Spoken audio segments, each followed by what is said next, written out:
So welcome dear students in another session. तो आज का जो हमारा टॉपिक रहेगा that will be the various thermodynamic processes, और उसके बाद हम देखेंगे modes of exchange of energy between the system and surroundings. तो उसमें आ जाएगा heat energy and work energy. So let's start from the thermodynamic processes. तो थर्मोडायनेमिक प्रोसेस जो है किसको हम बताते हैं? इट इज़ सिंपली जिससे हम सिस्टम का स्टेट चेंज कर सकते हैं। सो कोई भी ऐसा operation with the help of which we can change the state of a system, that is the thermodynamic process.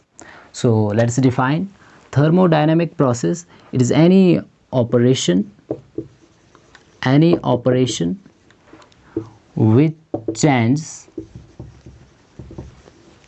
state of a system, that is a thermodynamic process.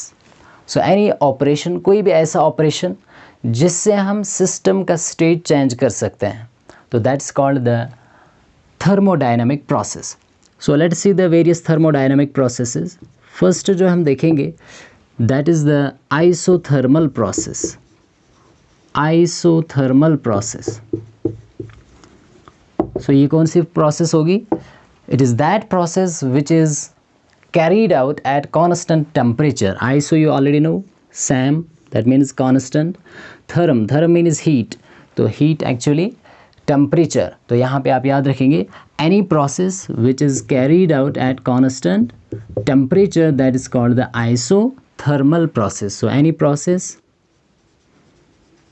which is carried out at constant temperature, that is your isothermal process. अब देखो ये जो process होगी इसमें between system and surrounding heat exchange होगा, पर temperature क्या रहना चाहिए? कांस्टेंट रहना चाहिए। But system and surrounding can exchange there heat. Heat exchange हो सकता है between the system and surrounding, but temperature remains constant. तो मुझे बताओ टेम्परेचर कांस्टेंट रहने का मतलब ये हुआ, लेट्स से इनिशियली अगर T1 टेम्परेचर आपके पास इनिशियली सिस्टम का था 25 डिग्री सेल्सियस, तो फाइनली जब आप ऑपरेशन कोई सा भी कैरी आउट करेंगे तो फाइनल टेम्परेचर T2 भी कितना होना चाहिए? 25 degree Celsius. So that means अगर हम यहाँ पे चेंज इन टेम्परेचर निकालेंगे delta T, so that is T2 minus T1, तो ये कितना आना चाहिए? इट शुड बी ज़ीरो, है ना। 25 minus 25, that is zero. So change in temperature in case of isothermal process, it is always equal to zero. So delta T is equal to zero in case of isothermal process. तो simply याद रखेंगे कोई भी ऐसी process जिसमें हम temperature को क्या रखेंगे? कांस्टेंट रखेंगे थ्रू आउट द प्रोसेस, है ना। जब तक हम ऑपरेशन कैरी आउट कर रहे हैं तो टेम्परेचर कांस्टेंट रहना चाहिए, पर यहाँ पे आप याद रखेंगे सिस्टम और सराउंडिंग्स के दरमियान हीट ट्रांसफ़र हो सकता है, पर टेम्परेचर कांस्टेंट रहना चाहिए। So this is your isothermal process. तो सेकंड जो प्रोसेस है that is adiabatic process. Adiabatic process, so इससे पहले भी हमने देखा है दैट एडियाबैटिक वॉल कौन सी वॉल होती है? which does not allow transfer of heat between the system and the surrounding. So adiabatic process is that process in which there is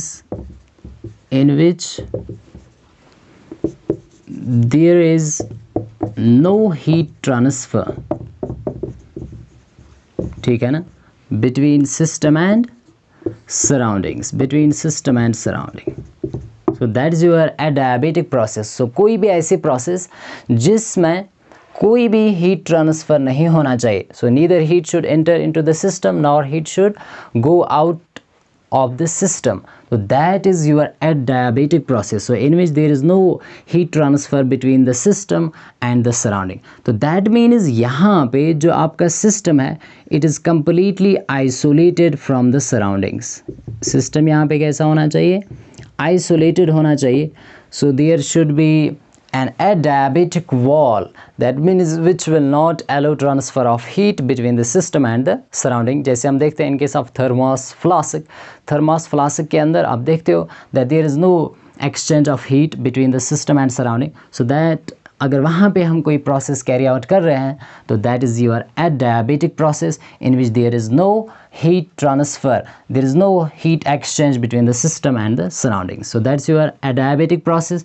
तो यहाँ पे आप लिख सकते हैं that delta Q या dQ is equal to 0, that means change in heat it should be equal to 0. जैसे मैंने बताया अभी कि अगर इनिशियली जैसे आइसोथर्मल में बताया initial temperature T1 final temperature T2 then the difference then the change in the temperature delta T that was equal to 0. तो वैसे यहाँ पे भी अगर इनिशियली हीट Q1 था और final heat of the system that is Q2, so then the change that is delta DQ small change, so that is Q2 minus Q1. तो ये किसके बराबर आना चाहिए? It should be equal to 0. तभी हम बताएंगे कि जो सिस्टम है वहाँ पे एडियाबेटिक वॉल है, वहाँ पे कोई भी हीट ट्रांसफ़र नहीं हुआ है between the system and surrounding. So that is Q1 जितना होगा same will be the Q2.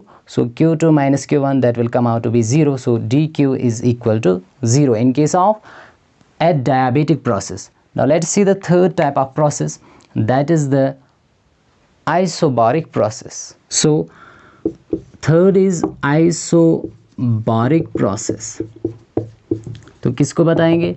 It is that process which is carried out at constant pressure, which is carried out at constant pressure. तो यहाँ पे pressure constant होना चाहिए, नाम से ही समझ में आ रहा है. आइसो मीन्स कांस्टेंट, सैम यहाँ पे सैम आपको क्या रखना है? Pressure. Bar is the unit of pressure. You already no pressure के बहुत सारे यूनिट्स है, जैसे एटमॉस्फेयर है, बार है, पास्कल. पास्कल इज़ द ऐसा यूनिट ऑफ प्रेशर. तो यहाँ पे आप ऐसे याद रख सकते हैं. सो any process which is carried out at constant pressure. जैसे अगर आपके पास कोई बीकर कंटेनर है, उसमें वाटर है, तो आप उसको बॉयल कर रहे हो 25 डिग्री से लेकर 35 डिग्री सेल्सियस तक टेम्परेचर आप चेंज कर रहे हो, बट प्रेशर आप रख रहे हो constant, let's say 1 atmospheric pressure. तो दैट मीन्स जब आप प्रेशर को कांस्टेंट रख रहे हो इस ऑपरेशन के दौरान, तो इस प्रोसेस को हम बताएंगे आइसोबारिक प्रोसेस, जिसमें आपने प्रेशर को रखा कांस्टेंट, बाकी टेम्परेचर आप चेंज कर सकते हो.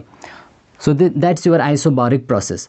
Now the fourth one is, so one is isothermal, another is isobaric, another is adiabatic, and the fourth one is isochoric process. Isochoric process. तो ये कौन सी प्रोसेस होगी? Any process which is carried out at constant volume. So that means ये एक ऐसी process है जिसको हम कैरी आउट करेंगे at constant volume. That means volume क्या रखना है यहाँ पे? कॉन्स्टेंट. दैट मीन्स जो आपका वेसल होगा या बीकर कंटेनर कोई भी जिसमें आप कोई प्रोसेस कैरी आउट कर रहे हो, उसका वॉल्यूम चेंज नहीं होना चाहिए. Volume should remain constant. That means उसकी फिक्सड बाउंड्री होनी चाहिए उस वेसल की. और कोई भी ऑपरेशन आप कैरी आउट कर रहे हो उस बीकर कंटेनर के अंदर, बट वॉल्स अपनी जगह चेंज नहीं हो रहा है, दैट मीन्स वॉल्यूम चेंज नहीं हो रहा है, तो वॉल्यूम कांस्टेंट रहना चाहिए, तब हम उस प्रोसेस को बताएंगे. That is N isochoric process. तो मुझे बताओ यहाँ पे भी डेल्टा V जो होगा it will be equal to 0. So there should be no change in the volume. That means अगर इनिशियल वॉल्यूम V1 है, it should be equal to the final volume V2. So that means delta V जो है that is V2 minus V1, it should be equal to 0. तो वैसे यहाँ पे भी isobaric process delta P it should be equal to 0. So there should be no change in the pressure. So I hope कि आपको समझ में आया होगा. So one was the isothermal process जिसमें टेम्परेचर को हम कांस्टेंट रख रहे हैं. Second was the adiabatic process जिसमें हीट को constant, that means there should be no transfer of heat between the system and the surrounding. Third बताया isobaric in which pressure is to be kept constant. And the fourth one is isochoric process in which there is no change in the volume. That means volume is to be kept constant, so delta V is equal to 0. Now let us see the fifth thermodynamic property, that is the cyclic process. So what is a cyclic process?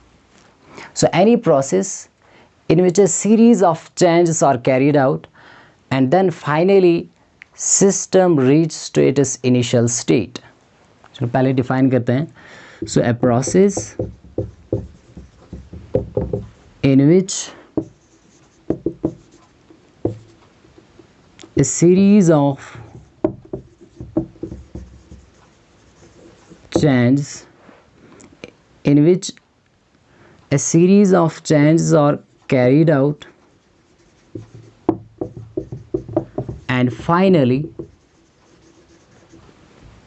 system reaches to its initial state. So that is the cyclic process. क्या बताया?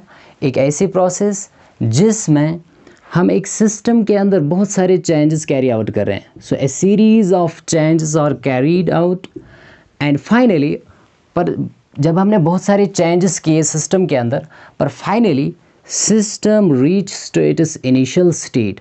बाद में जो system आपका है वो अपनी initial state पे फिर से वापस आता है, तो तब हम बताएंगे कि ये साइक्लिक प्रोसेस है. जैसे फॉर एग्जांपल लेट्स से आपका सिस्टम पहले A is the initial state of a system. अब यहाँ पे हम कोई चेंज कर रहे हैं, it reach to B, then finally it reach to C, और सी के बाद फिर से डी, और डी के बाद फिर से ये वापस आ रहा है ना. सो इसका क्या मतलब हुआ? इसका मतलब ये हुआ दैट सिस्टम जो आपका है it undergoes A series of changes, पर बहुत सारे चेंजेस के बाद ये सिस्टम फिर से वापस आता है टू इट्स, हाँ, this is the initial state. It comes back to its initial state. So such a process is known as cyclic process.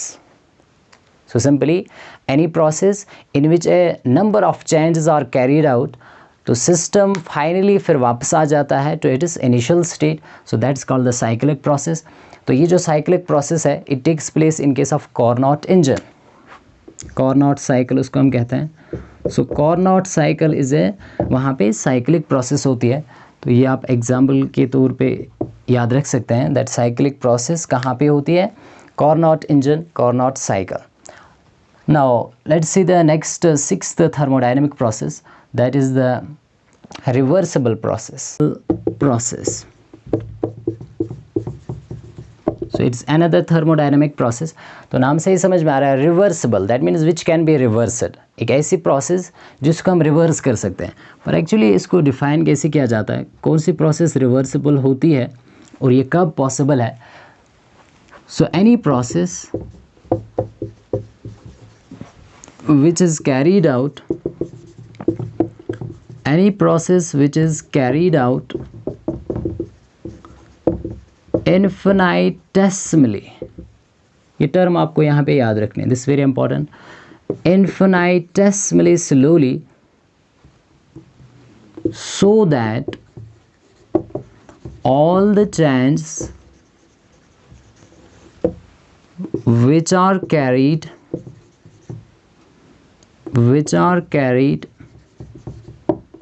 in direct process can be reversed.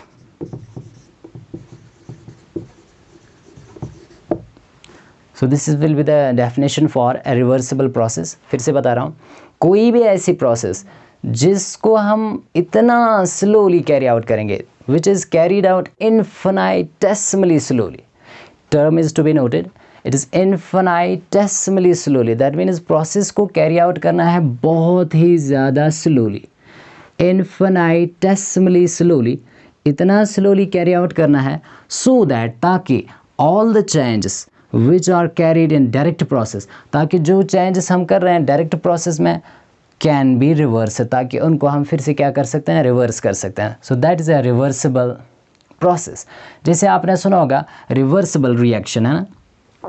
मुझे बताओ रिवर्सिबल रिएक्शन, जैसे Haber's process, nitrogen reacts with hydrogen, it forms ammonia, it forms, so this is a reversible reaction. This is a reversible reaction. That means यहाँ पे nitrogen and hydrogen है, दे combined form ammonia. इसको आप balance कर सकते हैं twice and thrice. So ammonia जो यहाँ पे बनता है, it further decomposes back to the nitrogen and hydrogen. So that means यहाँ पे एक्चुअली है ना, rate of forward reaction it then becomes equal to the rate of backward reaction, तब हम इसको बताते हैं इक्विलिब्रियम. पर ये जो रिएक्शन है it is reversible, it is reversible. पर एक्चुअली रिवर्सिबल प्रोसेस को हम ऐसे समझेंगे.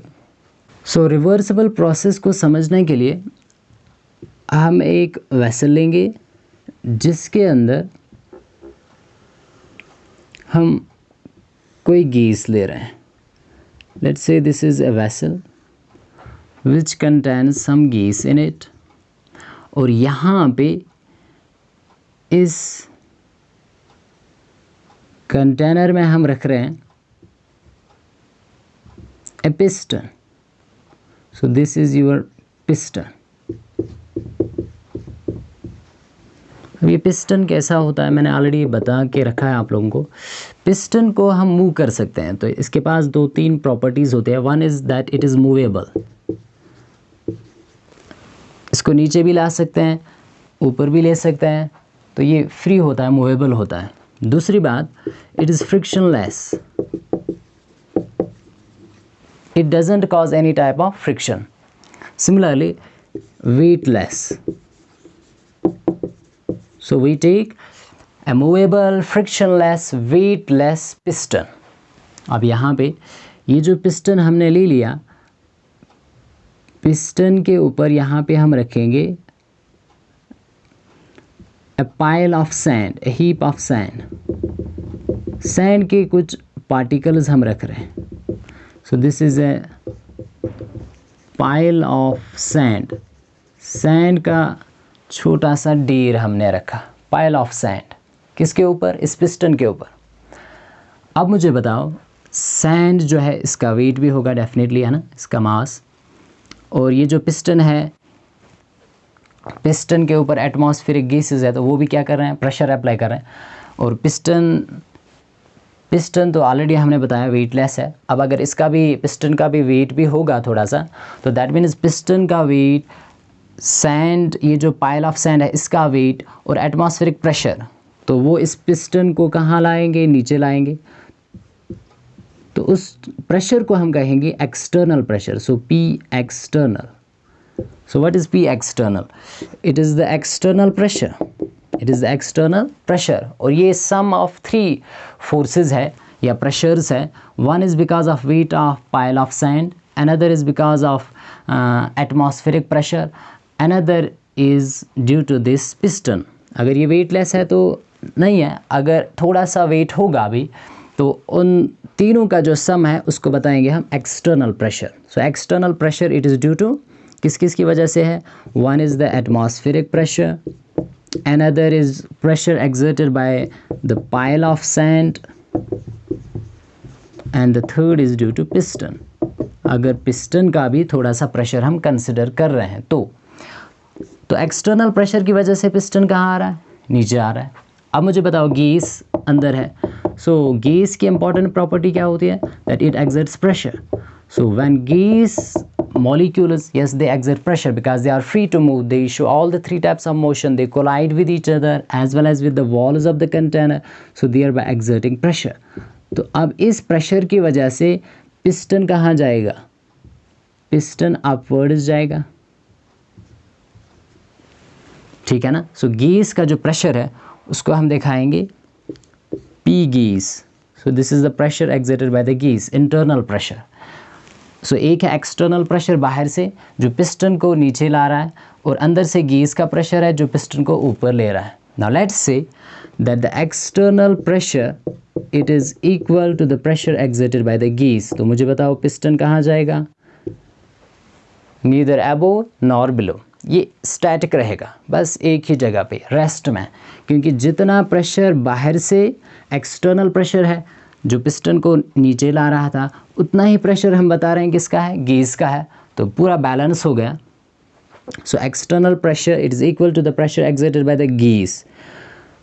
अब मुझे बताओ, सो piston is stationery.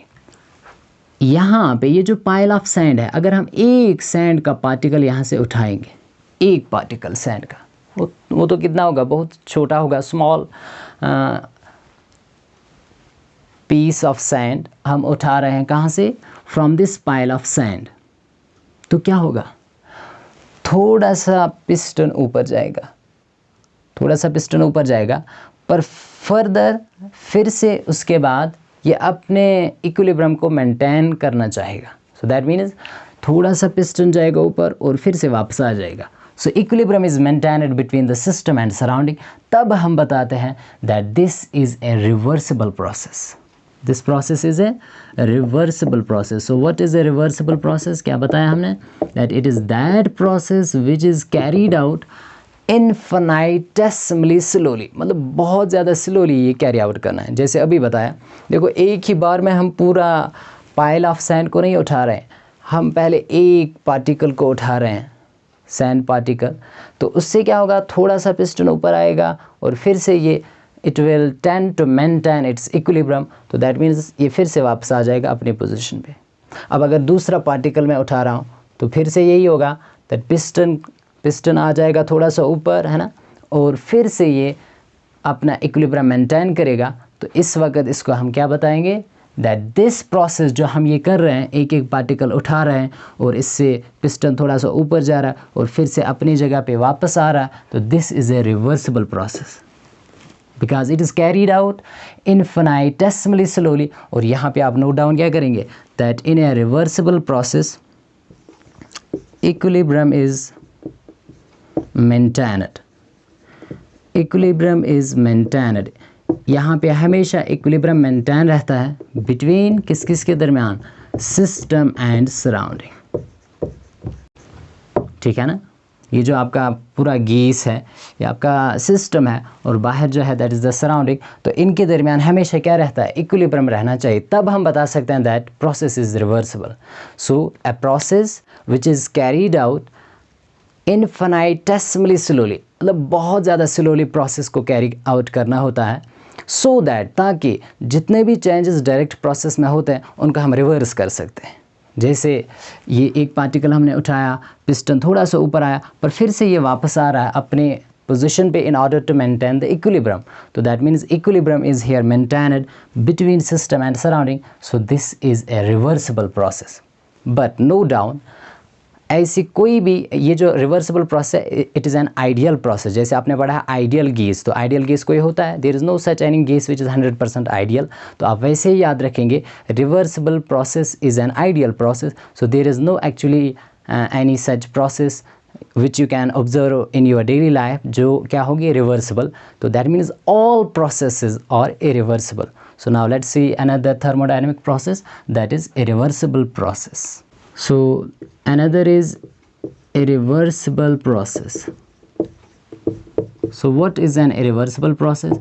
So any process which is carried out very quickly, fastly. जैसे रिवर्सिबल को हम कैसे कैरी आउट करते थे, इनफिनिटेसिमली स्लोली, पर इसको कैरी आउट करेंगे फास्ट, ताकि जितने भी चेंजेस होंगे डायरेक्ट प्रोसेस में उनको हम रिवर्स नहीं कर सकते हैं, तभी तो ये रिवर्सिबल होगा. So irreversible process is that which is carried out very quickly, yeah, we can say fastly. So which is carried out very quickly, so that all the changes occurring in direct process cannot be reversed. इनको हम reverse नहीं कर सकते, तभी तो irreversible होगा. So any process which is carried out very fast और which is carried out very quickly, so that all the changes occurring in the direct process cannot be reversed. और मैंने क्या बताया, all the processes which occur in nature they are irreversible, because reversible process जो है that is an ideal process and no such process is 100% reversible. So irreversible processes सभी होते हैं. तो इसमें एग्जाम्पल आप लिख सकते हैं that all processes are irreversible.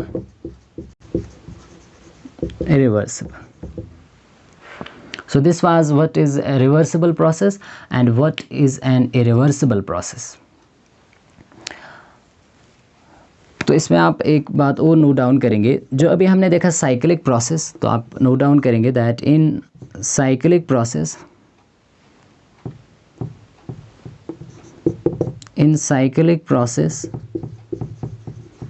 Change in energy is equal to 0। तो इसका क्या मतलब हुआ? दैट मीन्स साइक्लिक प्रोसेस के दौरान कोई भी एनर्जी चेंज नहीं होती है। सो दैट मीन्स जो इनिशियली एनर्जी होगा वही एनर्जी फाइनल स्टेज पे भी होगा।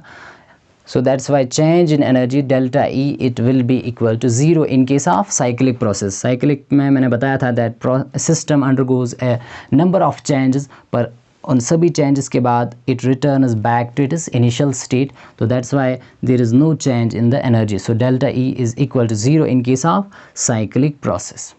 तो ये थे various thermodynamic processes. Now let's see the various modes of exchange of energy between the system and surrounding. So modes of exchange of energy between system and surrounding. System and surrounding already हमने पढ़ा है। अब हम देखेंगे कि कौन कौन सा मोड है जिससे एनर्जी एक्सचेंज हो सकती है between the system and surrounding. So there are mainly two modes of exchange of energy. So one is your heat energy and another is the work energy. So heat and work they are both forms of energy, है ना, मैंने ये already बताया है।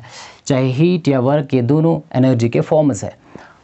तो heat energy and work energy they are the two main modes of exchange of energy between the system and surrounding, कि जिनसे energy exchange होती है between system and surrounding. Now let's see first heat energy.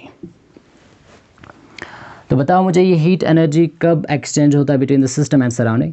ये तभी possible है जब हमारे पास let's say ये हमारे पास सिस्टम है और बाहर पूरा क्या है, बाहर सराउंडिंग है। तो अगर सिस्टम और surrounding they are at different temperature, let's say आपके पास सिस्टम का टेम्परेचर T1 है, ओके, ये T1 जो है 25 डिग्री सेल्सियस हम ले रहे हैं, और सराउंडिंग का जो temperature T2 let's say it is 35 degree Celsius. अब यहाँ पे क्या होगा, between the system and surrounding there will be now exchange of energy. अब ये एनर्जी अपनी एक्सचेंज करेंगे। देखो कैसे, सराउंडिंग का टेम्परेचर ज़्यादा है तो ये एनर्जी देगा, किसको देगा, सिस्टम को। तो दैट मीन्स सराउंडिंग से एनर्जी एब्जॉर्ब होगी, कौन एब्जॉर्ब करेगा, सिस्टम एब्जॉर्ब करेगा, बिकॉज सिस्टम का टेम्परेचर कम है और सराउंडिंग का टेम्परेचर ज़्यादा है। तो हीट जब भी फ्लो होता है, कहाँ से फ्लो होता है, from high temperature to the low temperature, ठीक है ना, from hot body to the cold body. तो सराउंडिंग का टेम्परेचर ज़्यादा है, this is the hot body, और सिस्टम का टेम्परेचर यहाँ पे कम है, so this is cold one. तो heat always flows from high temperature to the low temperature. तो यहाँ पे सराउंडिंग से हीट इंटर होगा इनटू द सिस्टम। पर अब अगर इसका अपोजिट हम बताएंगे, लेट्स से हमारे पास सिस्टम है और इसका टेम्परेचर लेट्स से T1 जो यहाँ पे है, T1 is the temperature of system, let's say it is 50 degree Celsius, और यहाँ पे बाहर जो आपका क्या है, सराउंडिंग है, लेट्स से इसका T2 टेम्परेचर जो है it is only 20 degree Celsius. तो अब क्या होगा, सिस्टम का टेम्परेचर ज़्यादा है, तो दैट मीन्स सिस्टम से हीट फ्लो होगा टूवर्ड्स द सराउंडिंग, बाहर निकलेगा पूरा सिस्टम से हीट, और ये हीट ट्रांसफ़र जो हो रहा है, ये हीट जो एक्सचेंज हो रही है between the system and surrounding, ये कब तक होगा, unless the temperature of the two becomes equal, या अनलेस इक्विलिब्रियम इज़ मेंटेन्ड और अटेन्ड। तो देख लो यहाँ पे जैसे 35 डिग्री सेल्सियस था, दैट मीन्स हीट एक्सचेंज होगा अब सिस्टम और सराउंडिंग के दरमियान, और कहाँ से फ्लो होगा, heat will flow from the surrounding and it will enter into the system. और कब तक, जब तक दोनों का टेम्परेचर बराबर होगा, that means when the system and surrounding there is equilibrium is maintained. तो यहाँ पे भी सेम, सिस्टम से हीट बाहर निकल रहा है टू द सराउंडिंग, क्योंकि सराउंडिंग का टेम्परेचर कम है और सिस्टम का टेम्परेचर यहाँ पे ज़्यादा है। तो ये कब तक फ्लो होगा, ये ट्रांसफ़र कब तक होगा, हीट एनर्जी कब तक फ्लो होगी, unless and until equilibrium is attend और मेंटेन्ड, और वी कैन से जब दोनों का टेम्परेचर बराबर होगा। नाउ ये जो हीट है यहाँ पे आप याद रखेंगे, In thermodynamics we give the sign conventions. Sign convention. तो sign convention आपको क्या याद रखना है? Number first, that if heat is absorbed by the system, it is given positive sign. So heat is absorbed by system. अगर system क्या करेगा heat को absorb, तो यहाँ पे आप लिखेंगे that if heat is absorbed by system, it is given which sign? Positive sign. So this is to be noted down that if heat is absorbed by the system, it is given positive sign. तो इसका opposite बता दो. If heat is evolved by the system, if heat is evolved by the system, then it is given negative sign. So these are the two sign conventions जो आपको हमेशा याद रखना है थर्मोडायनेमिक्स में. दैट अगर सिस्टम हीट एब्जॉर्ब कर रहा है, बाहर से ले रहा है, बाहर से कहाँ से लेगा? सराउंडिंग से. जैसे यहाँ पे सराउंडिंग से ये हीट ले रहा है कौन? सिस्टम. और सिस्टम यहाँ पे हीट क्या कर रहा है? Heat is absorbed by the system. So at that time heat जो है इसको हम क्यू से दिखाएंगे. So it is given which sign? Positive sign.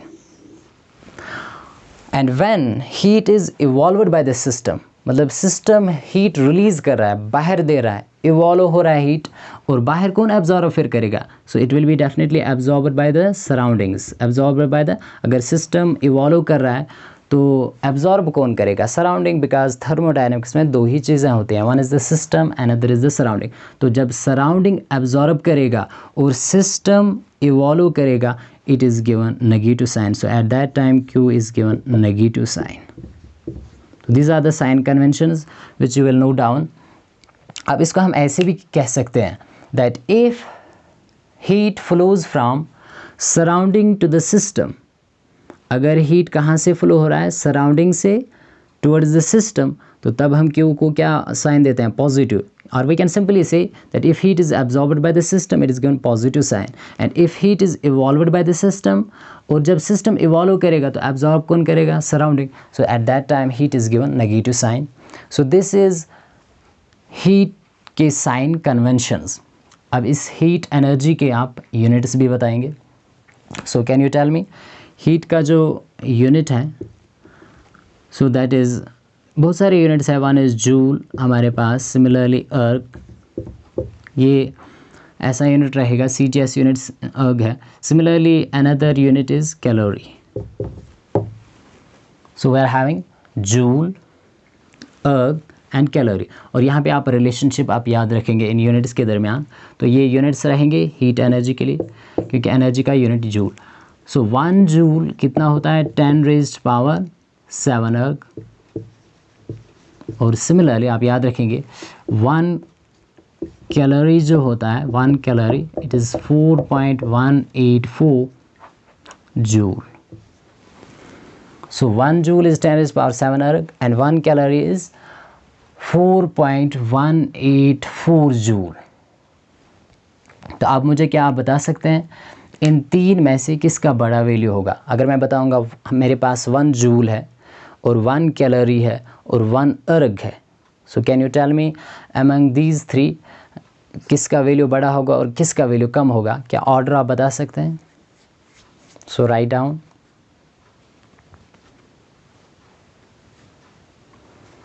So it will be definitely सबसे बड़ा जो है दैट्स 1 कैलोरी, क्योंकि 1 कैलोरी कितने जूल होते हैं? 4.184 जूल. और उसके बाद कौन सा होगा? जूल, क्योंकि 1 जूल है 10⁻⁷ अर्ग. और सबसे कम वैल्यू जो होगा that will B that of अर्ग. सो क्या बताया?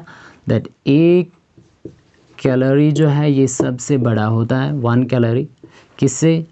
1 जूल से. और 1 जूल जो है ये बड़ा होगा किससे? 1 अर्ग से.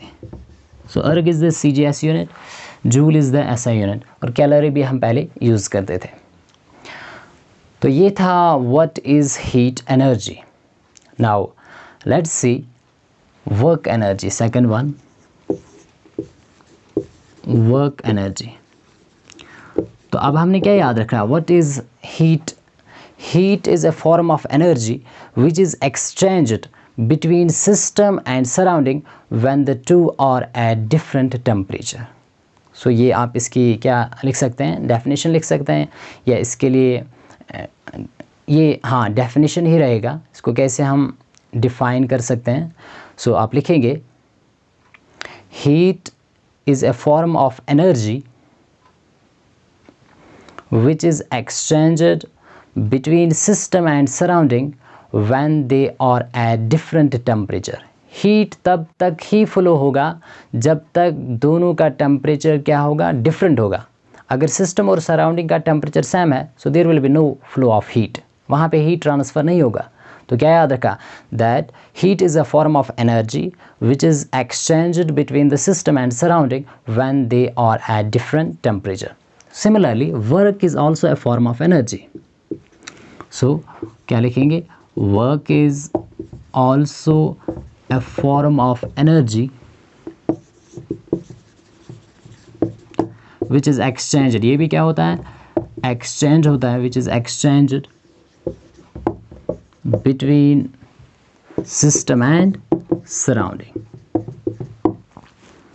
तो वर्क यू ऑलरेडी नो है ना, आपने फिजिक्स में भी पढ़ा होगा, that work is equal to force into displacement, F into S.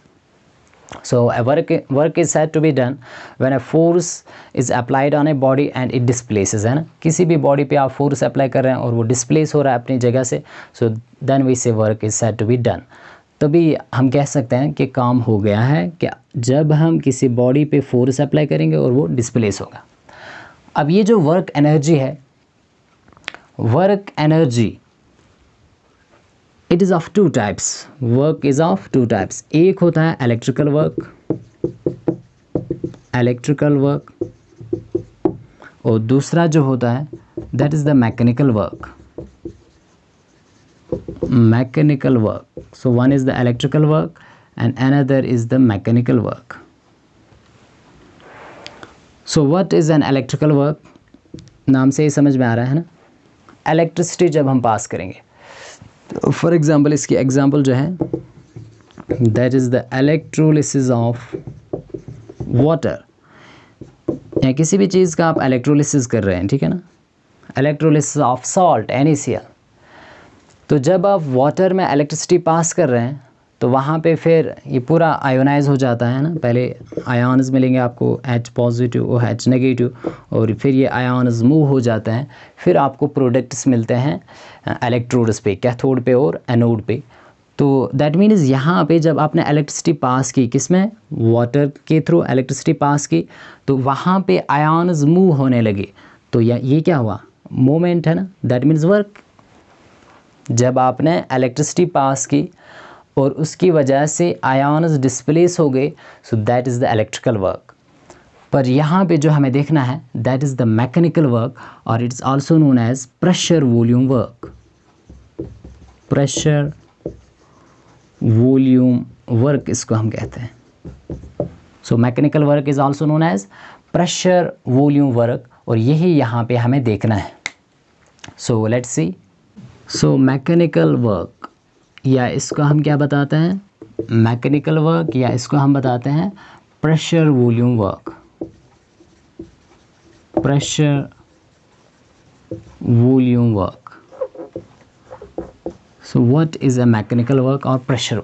तो नाम से समझ में आ रहा है, pressure volume work, that means अगर हम प्रेशर अप्लाई कर रहे हैं और उसकी वजह से वॉल्यूम चेंज हो रहा है, सो that means it is a pressure volume work.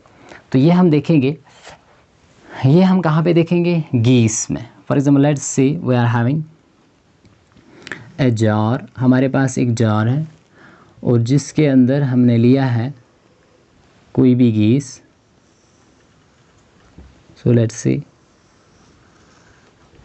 This is a jar which contains some gas, और यहाँ पे हम क्या कर रहे हैं, हमने एक पिस्टन लिया हुआ है.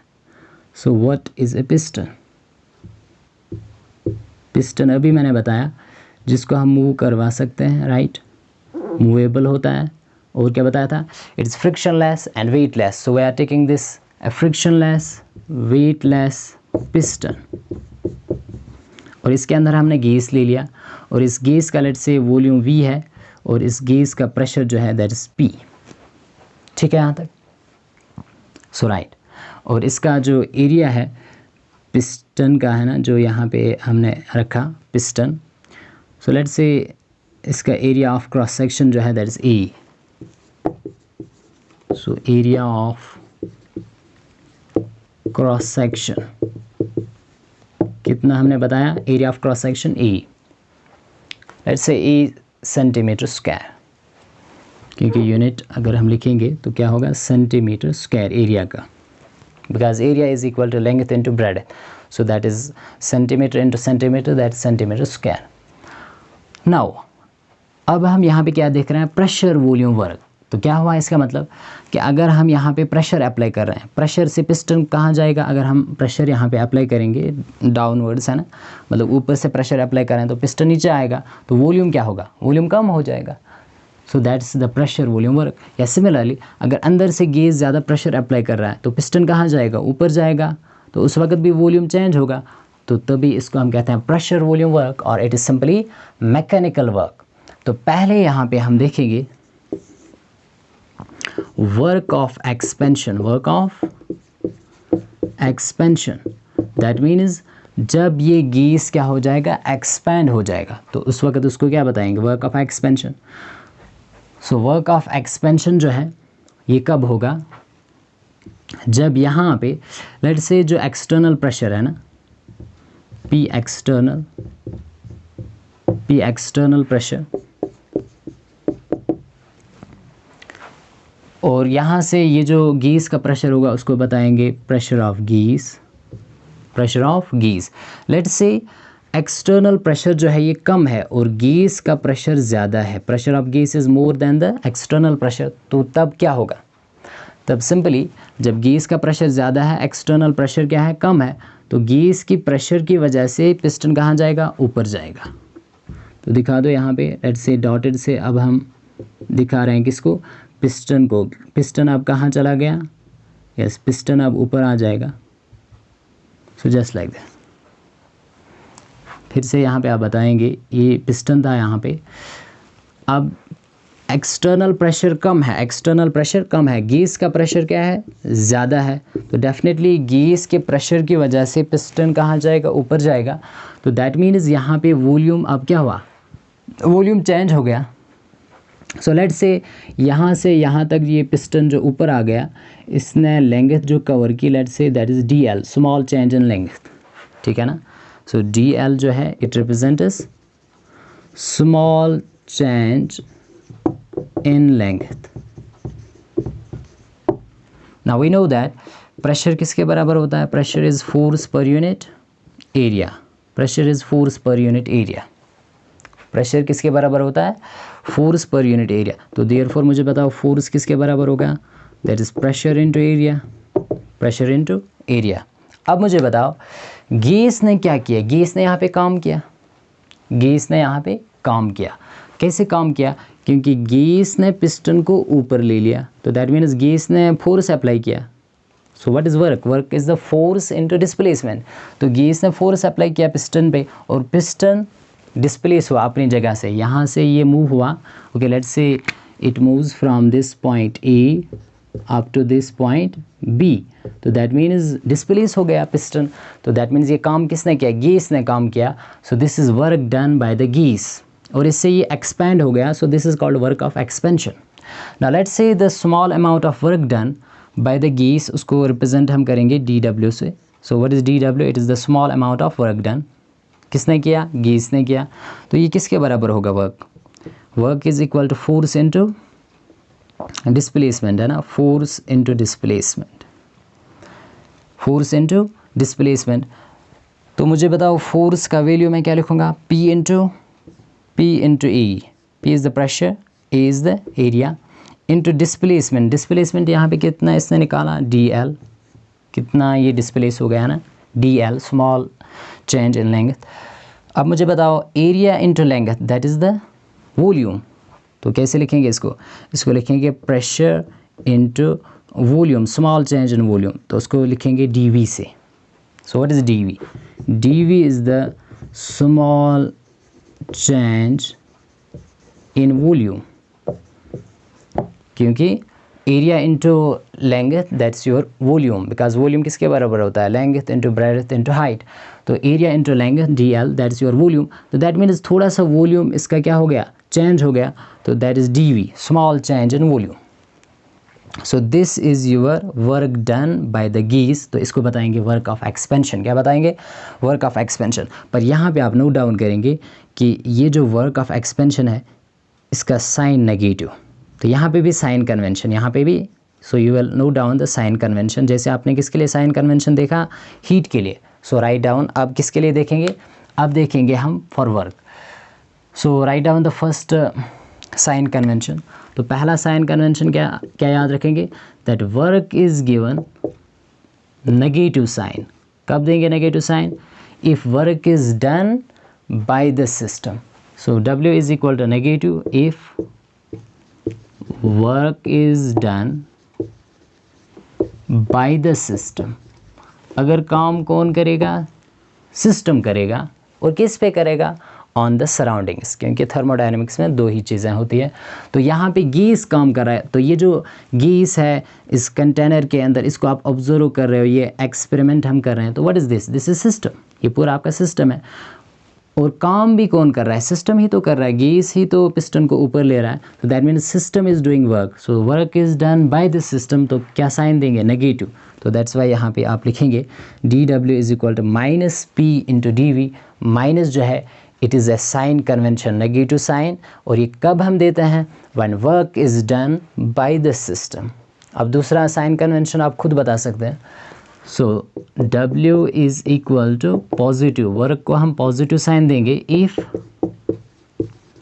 Work is done on the system. If work is done on the system. अब अगर इसका मतलब क्या हुआ, work is done on the system, system पे काम हो रहा है, फिर करेगा कौन, that is surrounding. So that means if work is done on the system by the surroundings, so then at that time it is given positive sign. तो ये साइन कन्वेंशन ही थर्मोडायनेमिक्स में बहुत ज़्यादा वैल्यू रखते हैं, तो ये आप नोट डाउन करेंगे। फिर से बता रहा हूँ कि अगर काम सिस्टम कर रहा है और किस पे करेगा, सराउंडिंग पे, so if work is done by the system on the surrounding, so that is given, at that time it is given negative sign. And if work is done on the system, if work is done on the system, और करेगा फिर कौन, by the surroundings, so at that time it is given the positive sign. So it is given the positive sign. वैसे ही हमने किस में देखा, हीट में भी, दैट अगर हीट ट्रांसफ़र हो रहा है कहाँ से, सराउंडिंग से, और किसकी तरफ ट्रांसफ़र हो रहा है, टुवर्ड्स द सिस्टम, और सिस्टम एब्जॉर्ब कर रहा है, so at that time it is given positive sign. और अगर हीट सिस्टम से बाहर जा रहा है, at that time it is given the negative sign. So ये साइन कन्वेंशन है। तो फाइनली हमने सीखा that DW work done by the gas, so इसको हम बताएंगे work of expansion, it is equal to minus P into DV। Now let's सी, हाँ now यहाँ पे आप याद रखेंगे that if volume of system, that means volume of this container, if volume changes from finite value V1 to V2, अगर volume system का change हो रहा है, कहाँ से, फाइनाइट वॉल्यूम, हाँ volume changes from finite value V1 से volume change हो रहा है टू V2, तब हम निकाल सकते हैं work done, that is the total work done. तो कैसे निकालेंगे total work done, by doing integration, है ना। अगर इसके हम क्या करेंगे, integration, so integral of DW it is equal to, अब इसकी भी हम क्या करेंगे, इंटीग्रेशन। पर यहाँ पे प्रेशर को क्या रखेंगे, let's say the external pressure जो यहाँ पे है it is kept to be constant, इसको क्या रखेंगे, इसको कॉन्स्टेंट रखेंगे। So external pressure is kept to be constant, और जो कॉन्स्टेंट होता है उसकी इंटीग्रेशन नहीं होती है, तो तब क्या लिखेंगे, सो इंटीग्रेशन ऑफ, चलो यहाँ पे लिखते हैं, so integral of DW it is equal to minus P, so आप किसकी इंटीग्रेशन करेंगे, DV की इंटीग्रेशन करेंगे, कहाँ से, from V1 to V2, so this is the lower limit V1 volume से, अपर लिमिट V2। तो बताओ integration of dW that is capital W that is the total work done. तो ये यहाँ से ये जो dW था small amount of work done by the gas, अब यहाँ से अगर क्या निकालेंगे total amount of work done, तो वो किसके बराबर होगा -P small change in volume, so that is V2 minus V1। तो इसको हम कैसे लिख सकते हैं that W is equal to -P delta V। So this is the total work done and this is called the work of expansion, क्योंकि gas यहाँ पे क्या हो गया एक्सपेंड हो गया और यहाँ पे प्रेशर हमने क्या रखा कांस्टेंट रखा। तो ये जो प्रोसेस है this is irreversible process, this is irreversible, तो that's why it is also known as irreversible work done. इसको ऐसे बताएंगे, it is known as irreversible work done during expansion of geese, है ना। ये वर्क डन कब हुआ जब geese expand हुआ, so during expansion of geese, during expansion of geese. So this is the irreversible work done during expansion of geese, या we can say during expansion of ideal geese. Let's say हमने इसके अंदर ideal geese लिया था, तो उसी की वजह से पिस्टन अपवर्ड्स मूव हो रहा था बिकॉज गेस का प्रेशर ज़्यादा और बाहर एक्सटर्नल प्रेशर कम था, तभी piston will move upwards, that means work is done by the gas. और साइन क्या होगा इसका नेगेटिव होगा because work is done by the system by the gas. और अगर काम सराउंडिंग ने किया होता ऑन द सिस्टम तब यहाँ पे positive value. Okay let's see that. तो ये था वर्क ऑफ एक्सपेंशन और यहाँ पे प्रेशर हमने क्या रखा एक्सटर्नल कांस्टेंट, तो इसको बताएंगे this is the irreversible process या irreversible work done. So irreversible work done during expansion of ideal gas या आइडियल या सिंपली गैस। अब दूसरा हम देखेंगे यहाँ पे that is work of, so एक था एक्सपेंशन है ना, जब गैस एक्सपेंड हुआ, और दूसरा ये है अब अगर एक्सटर्नल प्रेशर ज़्यादा होगा then the pressure of the gas, तो पिस्टन विल मूव डाउनवर्ड्स, तो उसको बताएंगे वर्क ऑफ कंप्रेशन। सो एक है वर्क ऑफ एक्सपेंशन, दूसरा है वर्क ऑफ कंप्रेशन। तो वर्क ऑफ कंप्रेशन जो है दैट मीन्स गैस कंप्रेस होगा, तो ये कब होगा ऐसा दैट जब एक्सटर्नल प्रेशर जो है it is greater than the pressure exerted by the gas, तो तब क्या होगा खुद ही आप बताएंगे piston will move downwards. That means ये जो यहाँ पे आप देख रहे हैं, तो ये फर्स्ट इनिशियल पोजीशन थी पिस्टन की, तो अब piston will move now downwards, piston will now move downwards. So volume क्या होगा, वॉल्यूम डिक्रीज़ हो जाएगा जब प्रेशर इंक्रीज़ करेंगे, वॉल्यूम डिक्रीज़ होता है। कौन सा लॉ है, बॉयल्स लॉ, ऑलरेडी पढ़ा हुआ है। तो अब मुझे यहाँ पे बताओ यहाँ पे जो वर्क ऑफ कंप्रेशन होगा तो वो भी कैसे निकालेंगे, same W is equal to P into delta V, total work done है ना।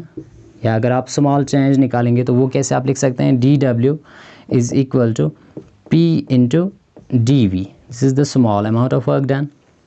और टोटल वर्क आप निकाल सकते हैं आफ्टर डूइंग इंटीग्रेशन। पर मुझे बताओ यहाँ पे साइन क्या था नेगेटिव और यहाँ पे पॉजिटिव, वाई?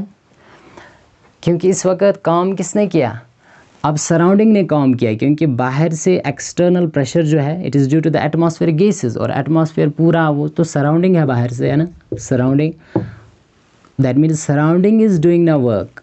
बाहर से प्रेशर एक्सटर्नल ज़्यादा है, एक्सटर्नल प्रेशर, और गैस का कम है, तो पिस्टन नीचे की तरह आ रहा है, तो दैट मीन्स वॉल्यूम डिक्रीज़ हो रहा है। पर काम किया किसने, सराउंडिंग ने किया, और किस पे काम हो रहा है अब इस वक्त, सिस्टम पे हो रहा है। So work done on the system it is given positive sign, so that's why यहाँ पे साइन होगा positive in case of work of compression, and in case of work of expansion it will be negative, work done will be negative. So hope that you have understood. अब यहाँ पे unit इसका बताएंगे। So work का जो unit है, unit of heat and work they are same, that means joule, similarly हम use कर सकते हैं bigger unit kilo joule, similarly erg CGS unit है ना, और सिमिलरली कैलोरी भी है ना।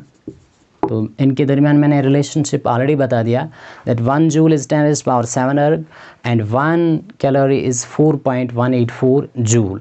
और 1 कैलोरी सबसे बड़ा होता है 1 जूल से, और 1 जूल बड़ा होता है 1 अर्ग से।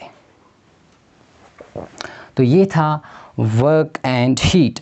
नाउ यहाँ पे एक और बात आप याद रखेंगे that heat and work, they are both path functions, they are not the state functions. Why? Because इन दोनों का जो वैल्यू है वो किस पे डिपेंड करता है, पाथ पे, न कि initial and the final state. So ये ऑलरेडी हमने डिस्कस किया हुआ है, तो वो आपने देखा होगा।